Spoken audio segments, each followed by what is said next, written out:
అయితే public order, social order దెబ్బతినకుండా ఈ పుస్తకాన్ని నిషేధిస్తున్నామని చెప్పి ఆ కేసులో ఉన్నటువంటి జడ్జిమెంట్ అది. అంటే మత గ్రంథం, ప్రతి మత గ్రంథం ఏది విమర్శకు అతీతం కాదనేది ఆ జడ్జిమెంట్లో వచ్చింది. అది ఎప్పుడు 1980లో సుమారు.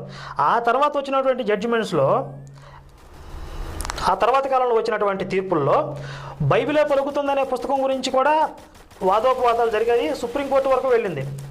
బైబిలే పలుకుతున్న పుస్తకాన్ని నిషేధించాలని చెప్పి క్రైస్తవులు చాలా ప్రయత్నించారు. కానీ సుప్రీంకోర్టు ఇది ముద్రించుకోవచ్చు, ఇది బైబిల్లో ఉన్న విషయాలనే విమర్శనాత్మకంగా ఇందులో ప్రస్తావించారు కాబట్టి బైబిలే పలుకుతున్న పుస్తకాన్ని ముద్రించవచ్చు అని చెప్పి సుప్రీంకోర్టు నుంచి తీర్పు వచ్చింది.